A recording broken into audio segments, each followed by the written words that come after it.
प्रशासन जांच के नाम पर अत्याचार बंद करो, बंद करो, बंद करो। पुलिस प्रशासन मुर्दाबाद, मुर्दाबाद, मुर्दाबाद। हरियाणा में खाकी पर फिर से उंगली उठी है और आरोप इतना गंभीर लगा है कि पुलिस के आगे इंसाफ की गुहार लगाने वाले सुनेंगे तो कांप उठेंगे। जी हाँ, ये तस्वीरें चरखी दादरी की है, जहां पुलिस की तथाकथित गुंडागर्दी से तंग आकर लोग लघु सचिवालय में धरना लगा दिए हैं।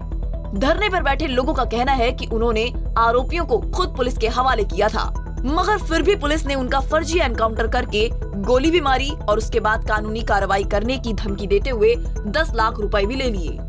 मामला ये था जी कि हमारे जो 3 बच्चे थे वो हमने नौगावा और मातनेर के बीच मिल्क प्लांट के पास से दिन में गिरफ्तार करवा दिए।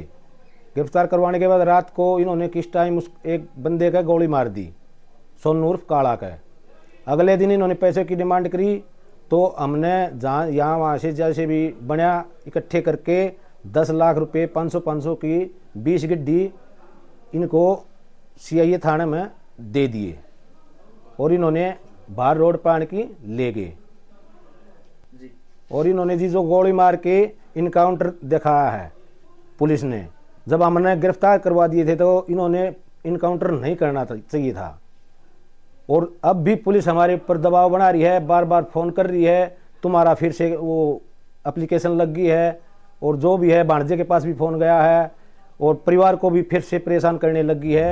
ये पूरा प्रकरण लव मैरिज करने वाले दंपत्ति को गोली मारने के मामले से जुड़ा है, जिसमें आरोपी पक्ष के लोग पुलिस पर ये संगीन आरोप लगा रहे हैं। बता दें, बीते वर्ष मई के महीने में गांव उड़ के रहने वाले युवक ने पड़ोस के गांव पिलाना की युवती से प्रेम विवाह कर लिया था, जिसके बाद नवंबर में प्रेम विवाह करने वाले दंपत्ति पर फायरिंग हुई, जिसमें दोनों को गोली लगी थी। परिजनों का आरोप है कि घटना के तीनों आरोपियों को उन्होंने पुलिस के आगे सरेंडर करा दिया था, लेकिन इन सब के बावजूद पुलिस ने आरोपी सोनू के पैर में गोली मारी और बचाव में कहा कि सबूत मिटाने गए आरोपियों से मुठभेड़ हो गई थी। नवंबर के मध्य में पिलाना से मेरे मौसी का लड़का था कुलदीप, उसकी लड़की ने प्रेम विवाह कर लिया था ऊन गांव के किसी लड़के से, और उसने कुछ सामाजिक दबाव में कह लो कुछ भी मान लो उसने उस पर गोलियां चला दी थी। और उसके साथ 2 और आरोपी थे, तीनों आरोपी वो फरार हो गए थे। लेकिन पुलिस ने बार बार परिवार वालों को, लेडीज को उठाते रहे और बूढ़े बूढ़ियों को, मेरी खुद मौसी को भी उठा के लेके आए जो लगभग 70-75 साल की है। तो उनके दबाव में हमारे जैसे संपर्क में आए, हमने उन आरोपियों को मातनेल के पास उनको गिरफ्तार करवा दिया। ये शायद 18 तारीख की बात है और शायद 19 या 20 तारीख को मैं खुद यहाँ कुलदीप से मिलने गया, मेरी मौसी की लड़की सुनीता और मैं दोनों।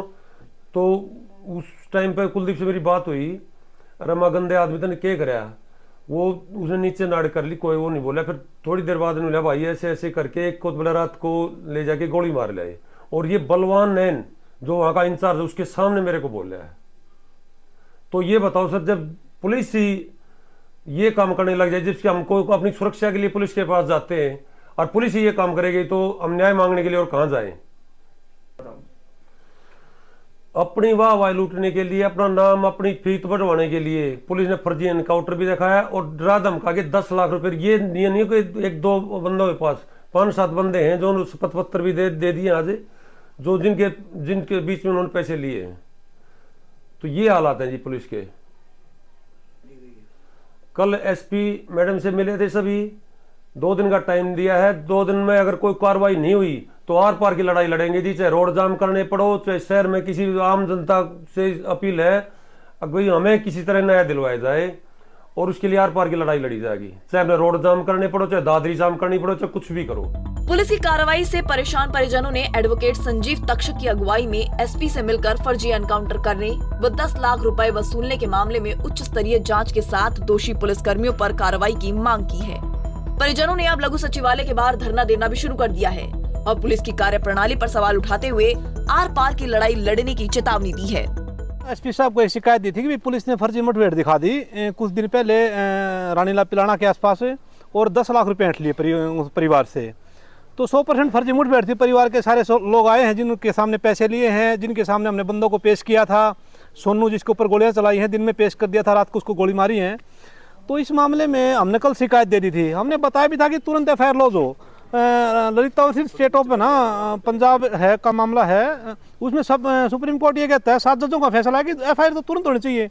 अब ये क्या कर रहे हैं, सुबह से जांच के नाम पे हमें परेशान कर रहे हैं कि कुलदीप के गोली मारने में ना वो लोग भी शामिल थे, वो लोग भी शामिल थे, कुलदीप के साथ है। तो भाई बार बार आप बुलाओगे जांच के नाम पे, मैं पता परेशान करेंगे। पुलिस के पास यही सिस्टम होता है, पहले जांच में तो हमारे को गोली मार दी हमारे बंदे को, अब फिर जांच के बहाने से ना हमारे को दोबारा परेशान किया जा रहा है। तो सारे परिवार के लोग जो इस सिस्टम में शामिल थे, जिनके सामने घटनाएं घटी, वो सब यहाँ के बैठ गए हैं। भाई यहाँ हमारे से कुछ पूछना पूछ लो, किसी को गिरफ्तार करना गिरफ्तार कर लो, चाहे सारा पिलाना गांव गिरफ्तार कर लो, हम अब पीछे नहीं हटेंगे। एफआईआर लॉन्च होनी चाहिए थी, उसके बाद ना अगला काम होना चाहिए था। अब तक बंदे सस्पेंड हो जाने चाहिए थे। इतने बड़े क्रिमिनल लोग, इतने सारे लोग मिली भगत करके इतना गंदा काम कर गए, और अब फिर जांच के नाम पे मैं परेशान। जब कुलदीप ने गोली चलाई तो उसको गिरफ्तार करने के लिए परिवार की महिलाओं को उठा ले आए। अब पुलिस वालों ने गोली चलाई है, इनकी महिलाओं को कौन उठाए? ये अपराधी नहीं है। उधर पुलिस की कार्यशैली पर उंगली उठी और फर्जी एनकाउंटर समेत 10 लाख रुपए रिश्वत खाने के आरोप लगी तो डीएसपी सुभाष चंद्र ने 2 पुलिसकर्मियों को सस्पेंड कर दिया और खुद मीडिया के कैमरे पर पूरे घटनाक्रम को लेकर जानकारी दी। इन्होंने एक दरखास्त दी है कि मुकदमा नंबर 209/2023 186 307 353 IPC व 25 54 आर्म्स एक्ट थाना बोंद कला में पुलिस द्वारा फर्जी मुठभेड़ और 10 लाख रुपए ऐंठने वाले एक दरखास्त दी है। कल एसपी मैम को दरखास्त दी थी, जो आज ये दरखास्त मेरे मार्क हुई है, और जिसके अंदर इन्होंने Balwant Singh incharge AVT staff व वहीं पर एक तैनात कर्मचारी के खिलाफ ये दरखास्त दी है, और जिस पर मेरे द्वारा इनके विरुद्ध डिपार्टमेंटल जांच के लिए एसपी मैम को लिख कर दिया गया, जिस पर एसपी मैम ने इन दोनों की विभागीय जांच के आदेश किए हैं तथा इन दोनों को तुरंत प्रभाव से सस्पेंड किया गया, और इसमें मेरे द्वारा जांच की जा रही है, और जांच के दौरान जो भी तथ्य हैं, तथ्यों के आधार पर जो है कार्रवाई की जाएगी। पुलिस आपने बताया कि सस्पेंड किए गए हैं 2 कर्मचारी, तो क्या इसका मतलब सम्मिलित कुछ ये मामला कहीं तक सच है? नहीं, ये चीज़ें नहीं होती इनिशियल स्टेज के अंदर। ये तो जो है ना, मैंने जो इसके अंदर आरोप थे और आरोपों की गंभीरता को देखते हुए ये मेरी ऑब्जर्वेशन थी कि इस दरखास्त के अंदर अभी जो है जांच के अंदर टाइम लगेगा, तो इसलिए जो है ना ये मौजूदा यहाँ पोस्टिंग रहते हुए इस जांच को किसी तरह से प्रभावित ना करे, इसलिए मैंने लिखित में दिया, जिसके आधार पर इनको है सस्पेंड किया गया दोनों को, और इनकी विभागीय जांच के आदेश किए। बता दें कि इस पूरे मामले में एसपी की ओर से कोई ठोस आश्वासन नहीं मिलने पर आरोपी पक्ष के लोगों ने दादरी के लघु सचिवालय परिसर में धरना देना शुरू कर दिया है और इंसाफ की मांग करते हुए सड़क जाम करने तक की चेतावनी दी है। वहीं डीएसपी सुभाष चंद्र ने इन आरोपों के मद्देनजर तत्कालीन सीआईए इंचार्ज बलवान सिंह व एएसआई मंजीत ढाका को सस्पेंड कर दिया है। डीएसपी का कहना है कि मामले की विभागीय जांच की जा रही है, जिसमें जो भी दोषी पाया जाएगा उसे बख्शा नहीं जाएगा। चरखी दादरी से पुनीत शौरान, पंजाब केसरी टीवी। हमसे जुड़े रहने के लिए हमारे YouTube चैनल को सब्सक्राइब करें और नई वीडियो की नोटिफिकेशन के लिए बेल आइकॉन को दबाएं। अगर आप ये वीडियो Facebook पर देख रहे हैं तो लाइक जरूर करें और ज्यादा से ज्यादा शेयर करें। धन्यवाद।